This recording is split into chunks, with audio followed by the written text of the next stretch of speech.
Hello. Yes, dito na kami sa ano? Saan ba to? Anong court to? Sports complex. Ayan. Ay, pastor. Meron na kami galing sa Pastor. May nakita na kaming galing sa inyo, sa Aurora. Oh. Brother James. Sabat po. Sabat. Alauna daw sila. Happy Sabat. Oo, dapat daw sila. Alauna daw sila umalis. Alauna, alauna ng umaga. Oo, ganun sila lagi. Mas malayo na sila, maaga. Nasaan kaya?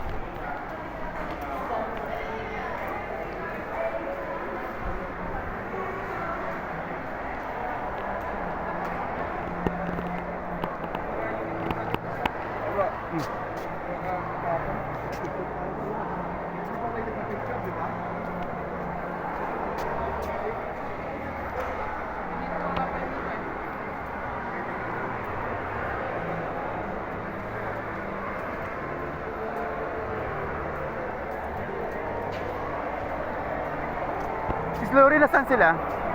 Sila si Ay. Ay, ito pala. Lipat sila sa unahan. Sa unahan kayo? Doon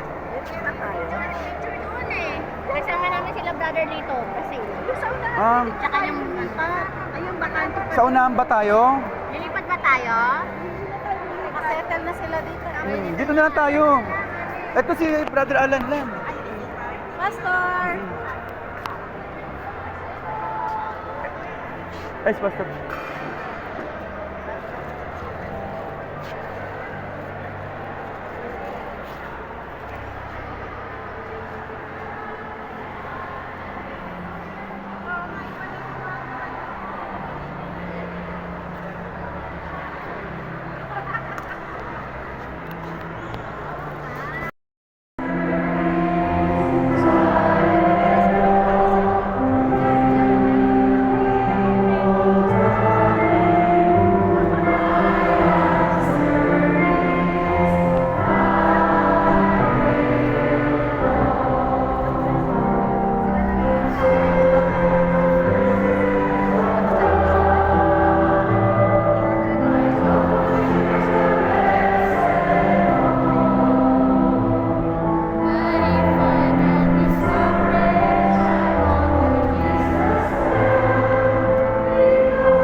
Area 1.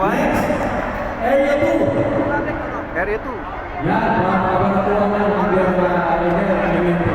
Ang konti lang ang area 2. Ayun.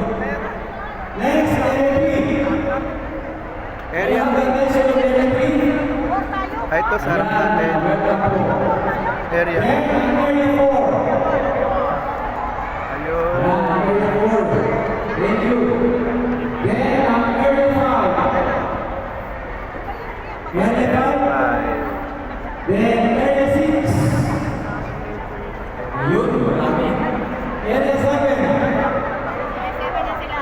Yan, area 7. Area 8.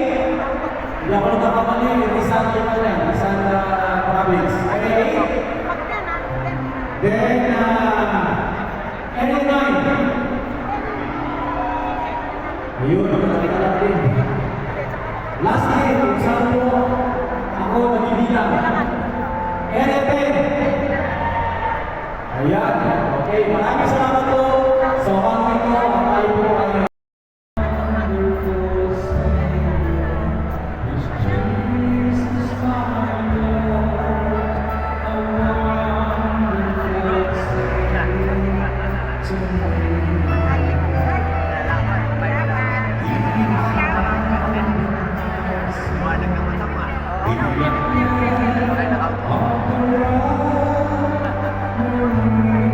Nandyan.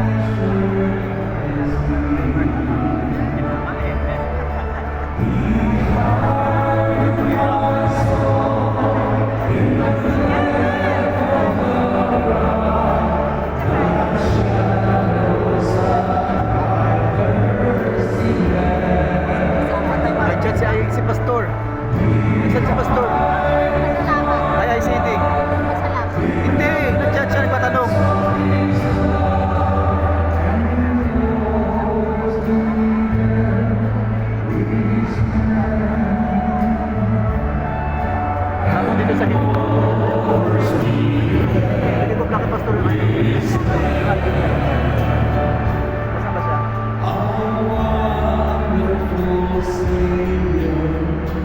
Madali ko daw sila sa Madali ko daw sila sa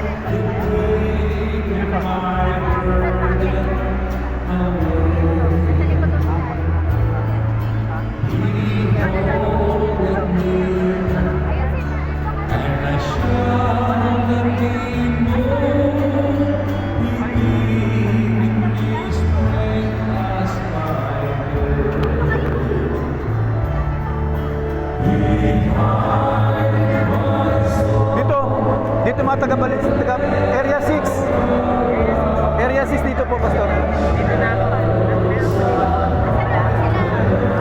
Dito na ako para malaman.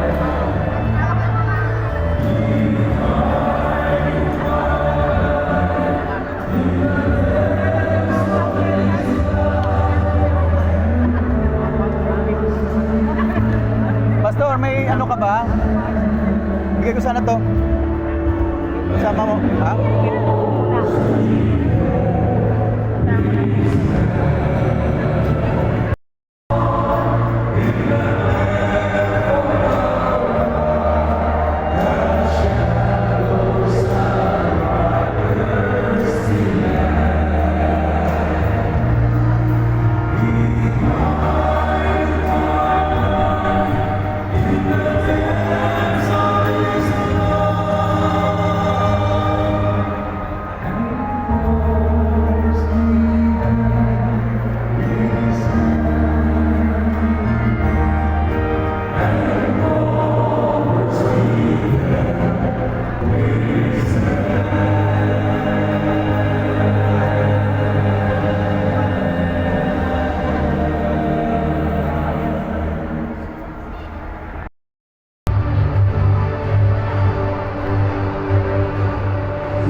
Share group din sila.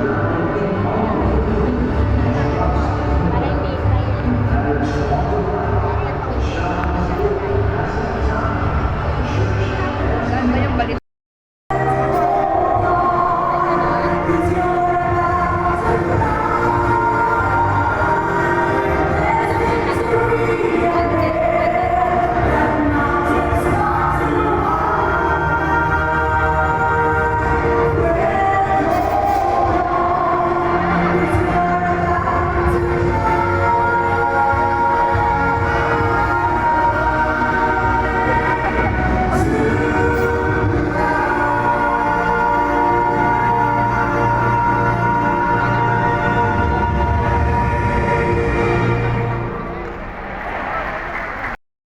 And this is where we are right now.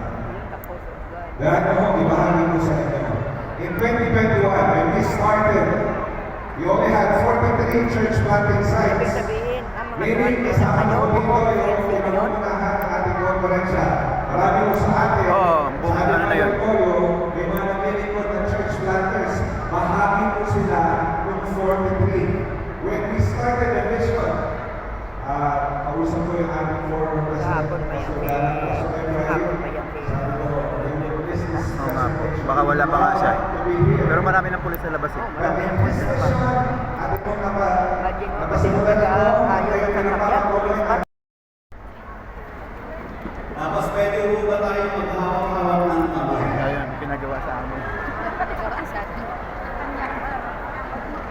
Ito po ang kapatiran sa higit Please, sa yan, yan, yan. So, Gusto kong gawin ito, pinangarap kong gawin ito sa ganitong malaking ng boses natin, ha?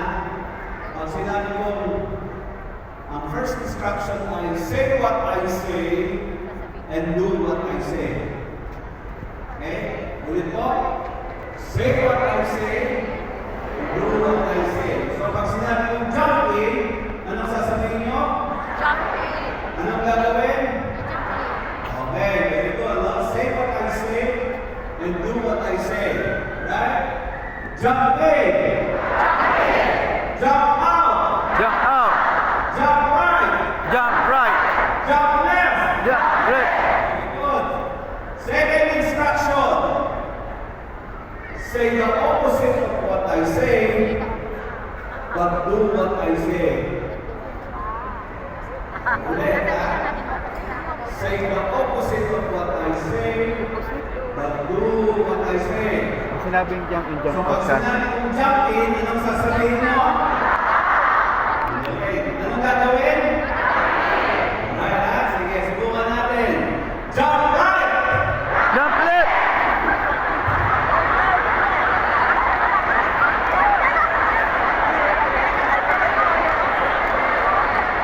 Jump in! Jump out. Say the opposite of what I say, but do what I say. Ready? Jump left! Jump right. Say tayo. Mga kapatid, nais kong ibalik sa unang instruction. Say what I say, but do what I say. Balik tayo sa unang instruction, ha? Say what I say, and do what I say. Jump in! Jump out! Jump right! Jump left! Hindi ba ang ganda? Sabay-sabay! Tama? Mga kapatid, ang ibig sabihin niyan, we have to say what I say, do what we say, no? Say what you say and do what you say. Sa leadership mo, you have to walk the talk. Kailangan maging tapat tayo sa ating values. Lalong-lalo na kung kayo ay magtuturo ng ating banal na kasulatan at sana bago natin ituro yun, ating itong ginagawa. Una po tayo. Gawain sa Central Luzon Conference. Marami po mga leaders ang nagpapasakop sa gawain ng Panginoon. Marami mga kapatiran ang gumagawa sa gawain po ng Panginoon.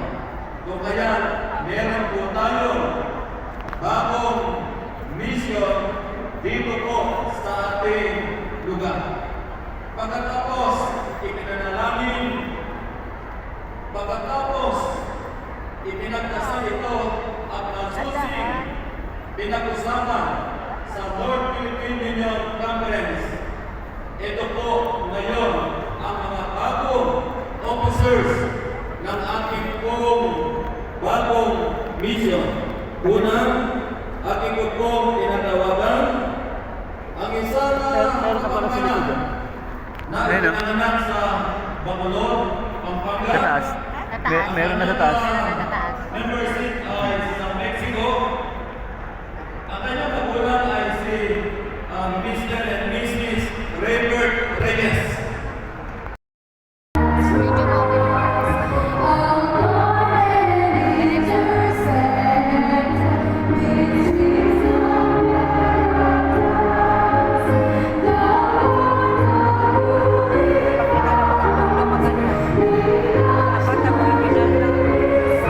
Ha?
gospel.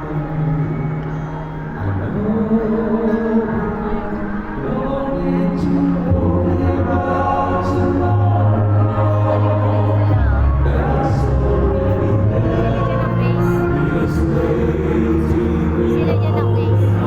Sila sa kanila ang base. Galing.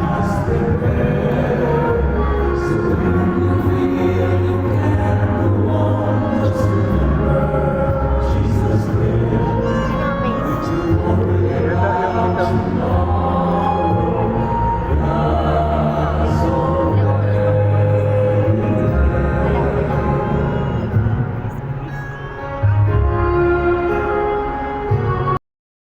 Ang ating misyon. Yan at yan pinagtitipunan, pinag-aaralan kung paano ipalaganap ang gawain ng Panginoon. At bahagi ng pagpapalaganap ng gawain ng Panginoon ay ang magkaroon po tayo ng pandaigdigan o International Institute of Christian Discipleship na ang departamento po ito na namumuna ay ang South School Department natin. Ilan kayo graduate doon? Kaya po ngayong umaga, ang pinili chosen for mission.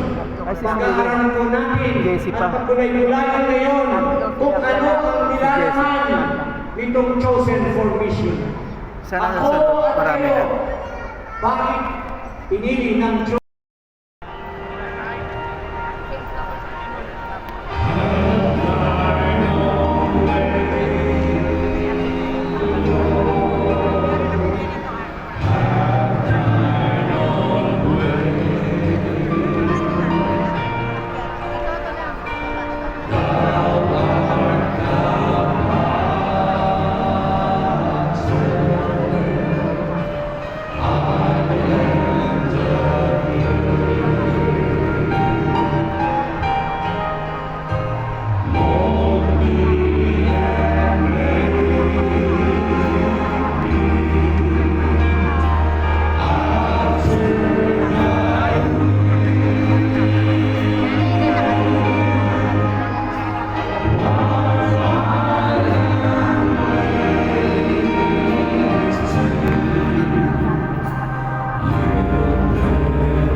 Pakinggan po ninyo mga kapatid. Samantalang kanina inihahanda ko itong talatang ito, yung sending off ng Panginoon. Sa Lucas chapter 10 o Lucas Kapitulo 10, ito ang sending off ng Panginoon sa kanyang mga tinawag o tinawagan ng mga alagad. Pagkatapos nga ng mga bagay na ito, ang Panginoon ay naghalal ng 70 pa. Sabi niya, 70 more. Eh ang bilang po ninyo mga kapatid ay 700 more. Ibig sabihin from 1 to 10, kinakatawan natin ang tigse 70. Amen? Napakagandang bilang nito. Hindi ito nagkataon. Ito'y talagang parang inilapat. Yung dalawang dagdag sa 700. 10 times 70 equals 700. Ito po yung apat na sending off ng Panginoon. Gusto ko pong Salamat din po sa nag-prepare. Thank you. From the bottom of my heart, salamat po sa lahat.